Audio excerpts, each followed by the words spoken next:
So we've seen cracks in the car market over the last year, but now they're becoming massive holes. See, here on my car dealership, I'm having cars that are $3,500 and $2,500 that I'm having a hard time selling right now.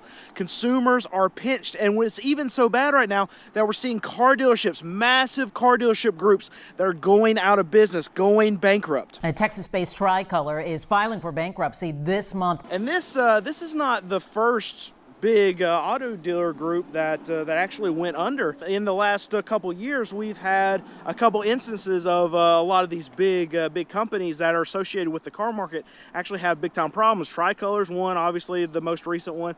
We have Vroom that went under, big headlines when that. Vroom is going out of business. And we had American Car Center about a year and a half ago go through something very similar. A used car dealership abruptly shuts down, leaving hundreds of employees without a job and customers scrambling, trying to figure out how they're going to make those payments. American Car Center had 50 dealerships across the Southeast. So now let's talk about this big dealership group that just went bankrupt. It's called Tricolor, and they are subprime lenders.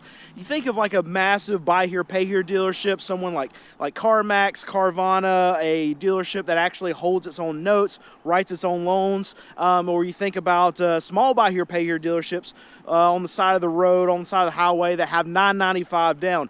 These are the kind of customers that this kind of dealership actually dealt with. They had 65 locations though, and here's the problem. What they were doing was they were actually double counting a lot of their collateral to get money from other lending institutions. And I can tell you, just being a small used car dealer like myself, we have almost 90 cars right now, and if you think, okay, I average that I pay about $2,500 per car, that is a lot of money, and I'm a small dealer. And Tricolor, they actually had 65 locations, but they weren't buying $2,500 cars like me. They had $10,000, $15,000 cars that they were actually putting money into, and they had to do this across 65 locations. That's a lot of money, and that's a lot of money that they needed. I can tell you right now, for the car market, for me being a small used car dealer, I'm feeling it. I mean, I've got cars on my lot right now that a year ago would have insta sold, and now they're sitting for weeks.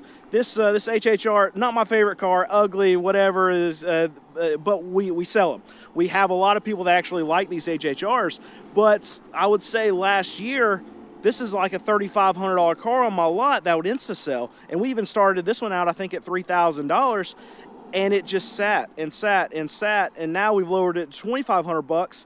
Guess what? It's still sitting, and this is an ongoing theme that I'm seeing, is that, okay, the consumers are way worse off right now than where they were 12 months ago, because all these cars that I was able to sell, think about my consumer, a lot of them are going to be paycheck to paycheck, the lower end of the market, and the problem is that they're getting hit the worst, and I'm seeing it firsthand, and now we see it from companies like Tricolor going under. They were subprime lenders. We're seeing it from CarMax, where they're increasing their loan loss provisions. These are the companies that actually service that end of the market. My customer right here, and the customers that are still in my range of the market, but they're willing to go get loans and pay for more expensive cars, those are the ones that are getting creamed right now. I see it right here on my lot. These $2,500 cars, they're sitting longer than they ever have before, and Tricolor, subprime lender, going under. So a big reason why they actually went bankrupt was because they were double counting a lot of this collateral, and what they used for collateral was the actual loans that they were writing. So they had tons and tons of money actually on the road that they have already lent out money, but they still needed money coming in.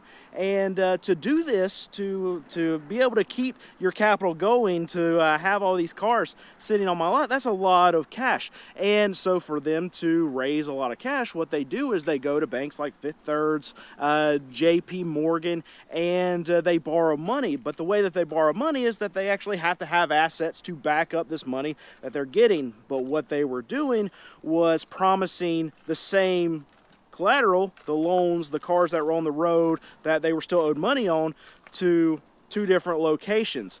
And this is a big no-no. This is called fraud.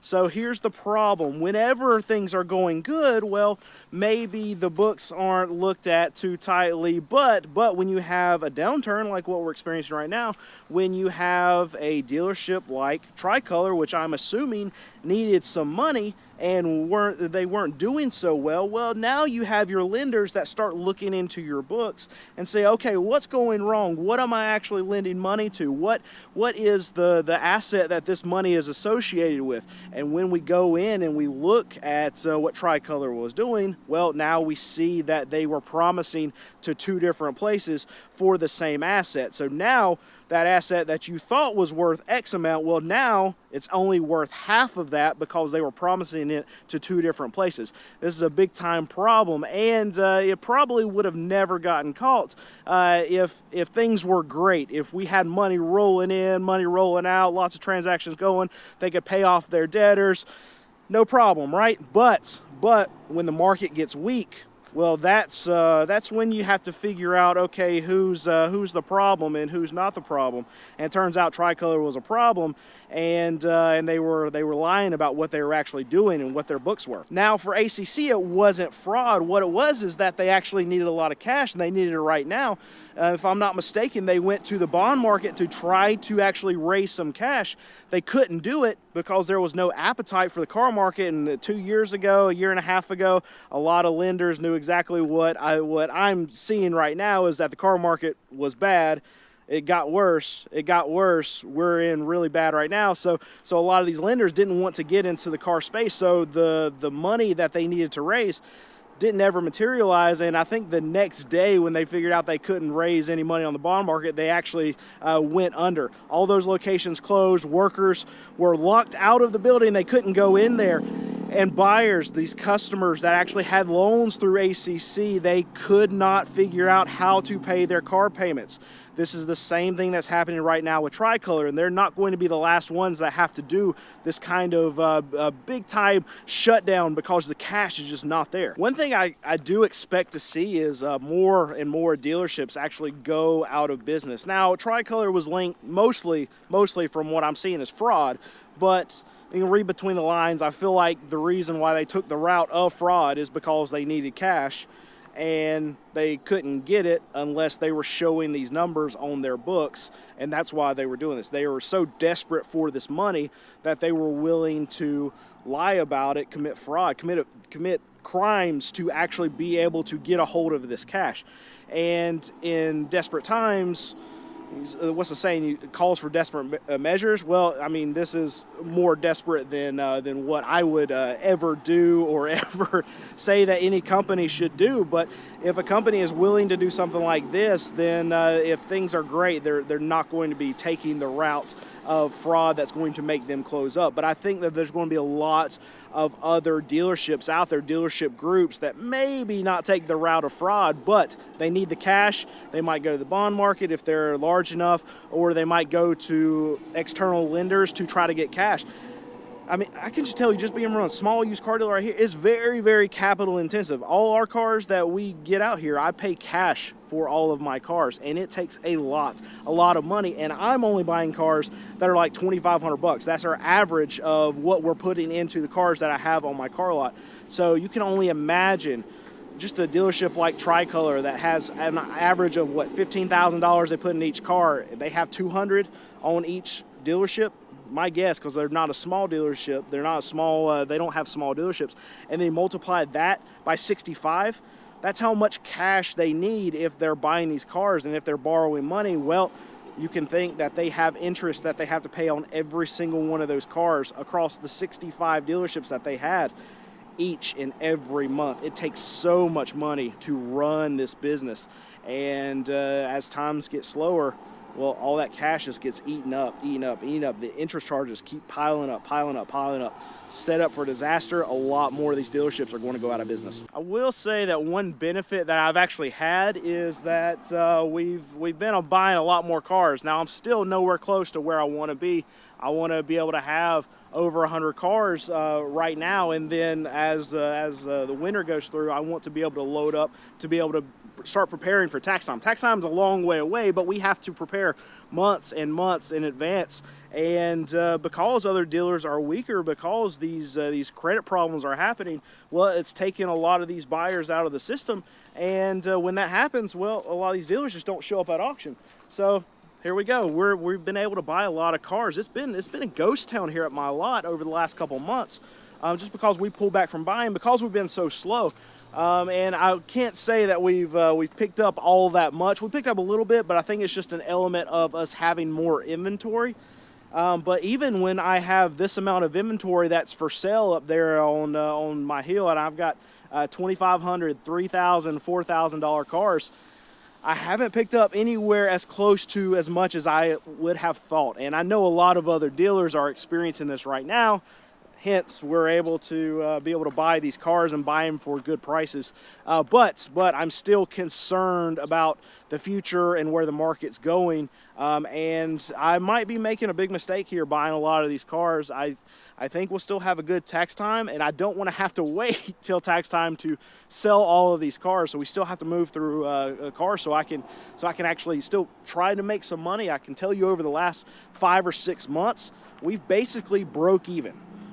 That's something that I've never, ever, ever, ever been able to say in the last 14 years of me doing this business. There's never been even like a probably 3-month span of me just breaking even here in the car market. And right now, it feels bad. Like on paper, like we're breaking even, yeah, but it seems like every week is just a slog. It's just like, okay, please someone show up and buy some of these cars. And we'll go through days where we'll sell 1 or 2 cars, and then we'll have a 4 or 5 car day, and then we're like, oh yeah, everything's looking good, and then we'll go through another 3 or 4 days where we only sell 1 or 2 cars. It feels bad, and I can tell you as a business owner, it worries me. It worries me a lot. All right, now, so what do all these credit problems mean for me as a small used car dealer? Well, I'm here at an auction. I left my house this morning before the sun came up, because we need cars. The auctions that are around our area don't have enough cars to be able to service the amount of cars we have to buy to be able to fuel our lot. And the reason why they don't is because transactions in the car market are down. And the reason why they're down is for 2 reasons. Well, one, the easy reason is, okay, prices are too high. People can't afford cars, brings transactions down. And 2 is because people who are wanting to buy something that they can't afford, well, because credit becomes tighter, because subprime car dealers go under, because, okay, people are overextending themselves, they don't have the credit that they need, well, then that takes buyers out of the market too. And the way that I survive as a small used car dealer is from trade-ins, from transactions. People go buy a new car, they trade in their old car. The old cars come to these auctions, and that's how I buy cars.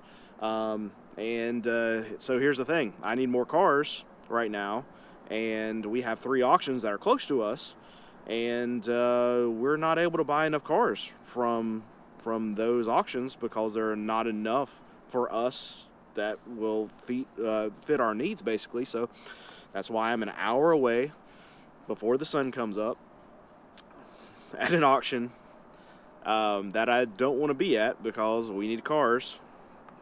It's my job to make sure we have cars. So I'm here buying cars. And this is probably going to be my reality for the foreseeable future because we have we got to have inventory, and that's what we got to do. We're going to go into this auction and see what we can get. So make sure you're subscribed.